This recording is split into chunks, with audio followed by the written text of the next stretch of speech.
Bihar police अवर सेवा आयोग की तरफ से विज्ञापन आपका जारी कर दिया गया है। अब ये विज्ञापन आपका किस पद पर जारी हुआ है? तो आपका है अवर निरीक्षक मद्य निषेध यानी सब इंस्पेक्टर प्रोहिबिशन की पोस्ट पर बिहार में आपकी रिक्रूटमेंट आ चुकी है और इसकी जो स्टार्टिंग जो डेट है, एंडिंग डेट है, वो आपको यहाँ पर दिख रही होगी। तो प्रारंभिक जो तिथि है वो आपकी है 27 जनवरी और अंतिम तिथि यहाँ पर रहने वाली है 27 फरवरी, यानी कि 27 जनवरी से लेकर आप 27 फरवरी तक इस पदों पर आवेदन कर सकते हैं। अब यहाँ पर विज्ञापन में देखते हैं कि कितने क्या पदों की संख्या है। तो कुल जो आपके पद यहाँ पर रहने वाले हैं वो आपके 78 रहेंगे, यानी कि 78 टोटल नंबर ऑफ आपकी यहाँ पर वैकेंसी है। वेतनमान का जो लेवल है वो आपका लेवल 6 है, ठीक है। अब पद मैंने बता दिया है, अवर निरीक्षक मद्य निषेध यानी कि सब इंस्पेक्टर प्रोहिबिशन, ये आपकी यहाँ पर पोस्ट रहने वाली है। इसमें आपको ऑनलाइन अप्लाई करना होगा, इसकी ऑफिशियल वेबसाइट पर जाकर ही आप अप्लाई कर सकते हो, ठीक है। और इसमें क्या क्या इंफॉर्मेशन है, चलिए वो देख लेते हैं इंपॉर्टेंट। तो यहाँ पर आप आवेदन के लिए पात्रता पे अगर आप आएंगे तो यहाँ पर आप देखेंगे भारतीय नागरिक सिर्फ इंडियन नेशनल ही इसमें अप्लाई कर सकते हैं, ठीक है। इसके अलावा मैट्रिक आपका जो प्रमाण पत्र है, जो आपका एज वाला जो होता है ना प्रमाण पत्र, वो आपका मैट्रिकुलेशन की जो सर्टिफिकेट होती है उसी से ही मैच किया जाता है।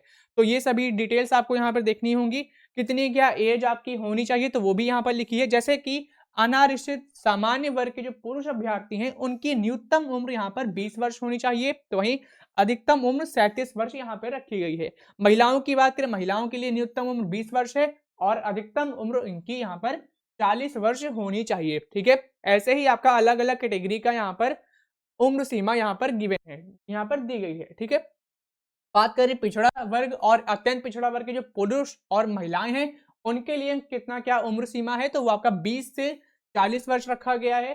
तो वहीं अनुसूचित जाति और अनुसूचित जनजाति के जो पुरुष और महिलाएं हैं उनके लिए भी उम्र सीमा यहाँ पर 20 से 42 वर्ष यहाँ पर रखा गया है, ठीक है। अगर आपकी एज इनके बीच में है तभी आप इस पोस्ट पर अप्लाई कर सकते हो, ठीक है। ये आपकी कैटेगरी वाइज मैंने एज लिमिट बता दी है और इसमें इंपॉर्टेंट क्या है तो वो भी यहाँ पर देख लेते हैं। अभ्यर्थी का यहाँ पे शारीरिक मापदंड भी आप यहाँ पर देखिए, ठीक है। ऊंचाई, सीना, वजन, ये सभी डिटेल्स आपको यहाँ पर दिख रही होगी।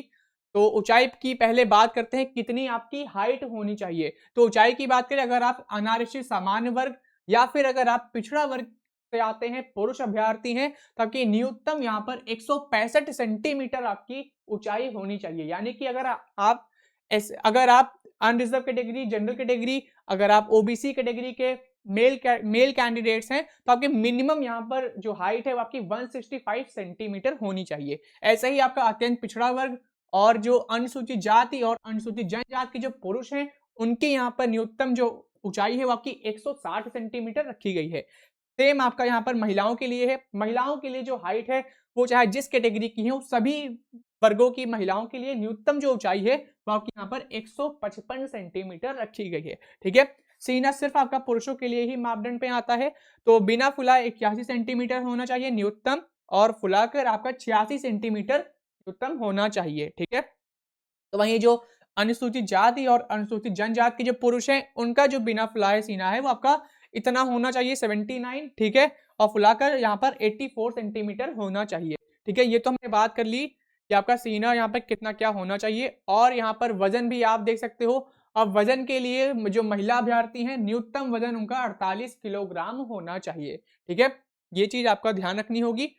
और सेम आपका यहाँ पर जो अदर्स कैटेगरी में आते हैं, किन्नर, कोड़ी, हिजड़ा, ये सभी इनका भी यहाँ पर मापदंड लिखा हुआ है। अब बात करते हैं नियुक्ति की प्रक्रिया के बारे में। तो पहली जो आपकी जो स्टेज होगी वो आपकी लिखित प्रतियोगी परीक्षा है, यानी कि पहला जो आपका स्टेज है एग्जाम का वो आपका लिखित प्रतियोगी परीक्षा आपको पास करनी होगी। अब इसका यहाँ पर एक बार एग्जाम पैटर्न देख लेते हैं कि किस तरह के आपके इसमें क्वेश्चन आने वाले हैं, कौन कौन सा यहाँ पर आपका यहाँ पर सिलेबस इसका रहेगा।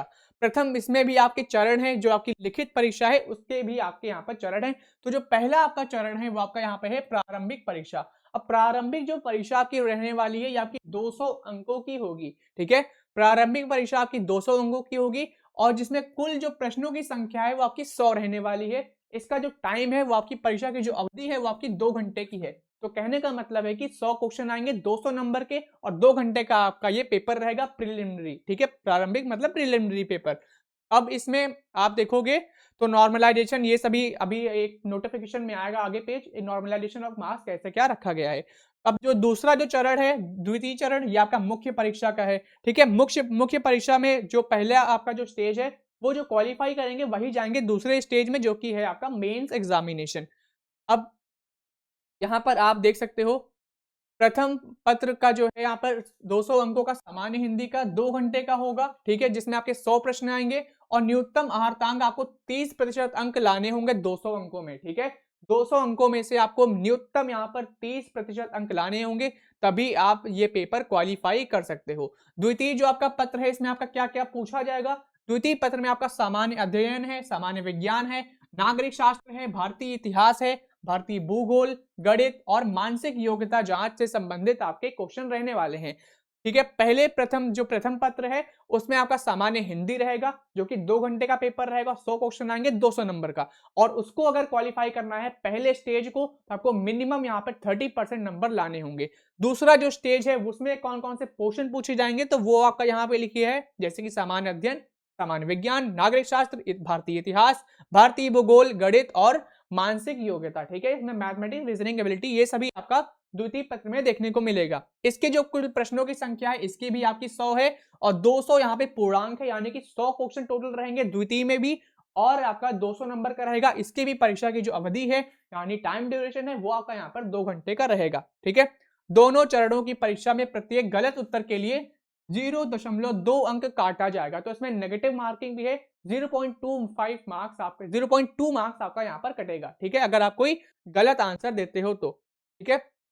तो ये तो हमने बात कर ली कि यहाँ पे परीक्षा कैसे क्या रहने वाली है। अब जो तीसरा जो आपका चरण होगा, तीसरा चरण आपका यहाँ पर देखिए, शारीरिक योग्यता दक्षता परीक्षा, यानी कि आपका यहाँ पर पेट जो एग्जाम है वो आपका 3rd स्टेज है, ठीक है। तो पेट आपका एग्जाम होगा, पेट एग्जाम का मतलब ये आपका फिजिकल वाला। अब इसमें आपके कौन कौन से यहाँ पे मापदंड यहाँ पे रखे गए हैं, तो दौड़ के लिए यहाँ पर आप देख सकते हो, सभी कोटि के पुरुषों के लिए यहाँ पर क्या है, 1 मील यानी कि 1.6 किलोमीटर की दौड़ आपको 6 मिनट 30 सेकंड में पूरी करनी होगी। अगर आप महिलाएं हैं तो आपको यही 1 किलोमीटर की दौड़ 6 मिनट के अंदर ही पूरी करनी होगी, ठीक है। अगर आप ये नहीं कर पाते हैं, लेट हो जाते हैं, तो फिर आपको असफल घोषित कर दिया जाएगा, यानी कि डिस्क्वालीफाई कर दिया जाएगा, ठीक है। यही चीज आपकी दौड़ में लिखी है। अब ऊंची कूद मापदंड पे आते हैं, तो यहाँ पर आप अगर पुरुष हैं तो आपके लिए न्यूनतम यहाँ पर 4 फीट, ठीक है, ये आपको कूदना होगा। अगर आप महिला हैं तो आपको यहाँ पे देखिए, सभी कोटि की महिलाओं के लिए यहाँ पर न्यूनतम जो है वो आपका 3 फीट रखा गया है, ठीक है। इतना आपको ऊंची कूद का यहाँ पर मापदंड रखा गया है। अगला जो आपका पड़ाव है वो आपका है लंबी कूद का। अब लंबी कूद में आते हैं तो यहाँ पर आप देखो, तो पुरुषों के लिए न्यूनतम जो है आपका 12 फीट है, ठीक है, लंबी कूद, और सभी कोटि की जो महिलाएं हैं उनके लिए न्यूनतम यहाँ पर 9 फीट है, ठीक है। तो ये सभी आपको ध्यान रखना है। फिर गोला फेंक भी एक आपका यहाँ पर कराया जाएगा। अब इसमें गोला फेंक में क्या है, पुरुषों के लिए यहाँ पर 16 पाउंड का गोला न्यूनतम 16 फीट फेंकना होगा, ठीक है। 16 पाउंड का गोला होगा, उसको आपको 16 फीट दूर तक फेंकना होगा। तो वहीं और जो 16 फीट से कम फेंकेंगे उनको असफल घोषित कर दिया जाएगा। तो ये भी यहाँ पे लिखा है। सभी कोटि के महिलाओं के लिए क्या है, 12 पाउंड का गोला होगा, उसको न्यूनतम आपको 10 फीट दूर फेंकना होगा, ठीक है। ये हमने बात कर ली गोला फेंक की। अब अगला इसमें क्या है, ठीक, आपका यहाँ पर अदर्स कैटेगरीज के लिए भी यहाँ पर लिखा हुआ है, ठीक है। तो ये हमने बात कर ली कि आपका जो सिलेक्शन का प्रोसीजर है वो आपका कैसे क्या रहने वाला है। तो आपके यहाँ पे 3 स्टेजेस हैं। पहला आपका प्रिलिमिनरी है, फिर आपका मेंस है, फिर आपका 3rd जो स्टेज है वो आपका फिजिकल यानी कि पेट से संबंधित रहने वाला है, जिसमें हमने देखा कि एक दौड़ का था, एक ऊंची कूद का था, लंबी कूद का था और एक गोला फेंक का था, ठीक है।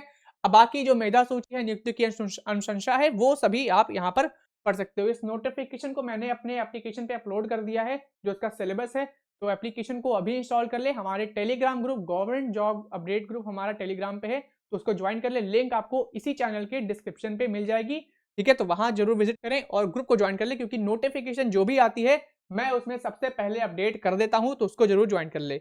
अब यहाँ पर कोटिवार कुल रिक्तियों की संख्या यहाँ पर लिखी है। तो कुल जो आपके पद है, मैंने बताया था 78 यहाँ पर कुल पद रहने वाले हैं। अब यहाँ पर कोटिवार, यहाँ पर कैटेगरी वाइज अगर हम देखें तो कितनी क्या यहाँ पर कुल पदों की संख्या है, तो वो भी आप यहाँ पर दे सकते हैं। जैसे कि अनारक्षित वर्ग में आपके 41 पद रहने वाले हैं, अनुसूचित जाति में आपके 5 पद हैं, अनुसूचित जनजाति में आपके 1 पद है, ठीक है। अत्यंत पिछड़ा वर्ग में आपके यहाँ पर 12 पद हैं, 78 में से 12 पद आपके अत्यंत पिछड़ा वर्ग में है। पिछड़ा वर्ग में सिर्फ और सिर्फ आपके 9 पद हैं। तो वहीं पिछड़ा वर्ग की जो महिला हैं तो उनके लिए यहाँ पर 2 पद रखा गया है। बाकी आर्थिक रूप से जो कमजोर वर्ग है, जो आपका ईडब्ल्यूएस कैटेगरी से स्टूडेंट्स हैं, उनके लिए यहाँ पर कुल 8 पद हैं। ठीक है, 78 में से 8 पद आपके ईडब्ल्यूएस के लिए हैं। अब इनमें से इसमें भी आपके 35% जो है वो आपकी महिलाओं के लिए रिजर्व्ड हैं। ठीक है, यानी कि अनारक्षित के जो कुल 41 पद हैं, 41 में से 14 पद आपकी महिलाओं के लिए रिजर्व्ड हैं। ठीक है, तो ये इस तरह से आप समझो। बाकी आपका स्वतंत्रता सेनानी, पोता पोती नातिन जो भी हैं, उनके लिए भी यहाँ पर 2 पद यहाँ पे आरक्षित है। ये सभी डिटेल्स आप यहाँ पर पढ़ सकते हो। और इसमें इंपॉर्टेंट क्या है, कट ऑफ की तिथि, आपकी कट ऑफ की जो तिथि है वो आपकी 1 अगस्त 2025 निर्धारित की जाती है। नियुक्ति प्राधिकार ये सभी, और ऑनलाइन आवेदन प्रक्रिया जो है वो आपको यहाँ पर मिल जाएगी। ठीक है, आपको इसकी ऑफिशियल वेबसाइट ppssc.bihar.gov.in, इस पे आपको जाना है। प्रोविजन डिपार्टमेंट टैब पर जब आप जाओगे वहां पर आपको एप्लीकेशन की लिंक मिल जाएगी, जाकर अभी के अभी उसको फॉर्म भर दो। ठीक है, डेट मैंने आपको ऑलरेडी बता दी है। अब यहाँ पर जो है परीक्षा का जो शुल्क रहने वाला है वो आपका यहाँ पर 100 रुपए रहेगा। ठीक है, सभी वर्ग कोटि के पुरुष महिला थर्ड जेंडर अभ्यर्थियों के लिए ऑनलाइन आवेदन का जो मूल्य है वो आपका 100 रुपए रखा गया है। ठीक है, इसको आप पेमेंट कर सकते हो net banking, credit card, debit card, UPI, जिसके थ्रू भी आप करना चाहो। बाकी इंपॉर्टेंट चीजें तो मैंने आपको ऑलरेडी बता दी है। बाकी अब कुछ बचा कुचा है वो सभी आप इस नोटिफिकेशन में देख लेना। ठीक है, तो इस वीडियो में फिलहाल इतना ही। बहुत अच्छी वैकेंसी है, इसमें जरूर अप्लाई करें। और ऐसी ही लेटेस्ट जॉब अपडेट्स के लिए बिहार में जो भी आपकी गवर्नमेंट जॉब आती है सबसे पहले मैं उस पर अपडेट प्रोवाइड करता हूं। तो हमारे चैनल को सपोर्ट करें, चैनल को अभी सब्सक्राइब करें। धन्यवाद।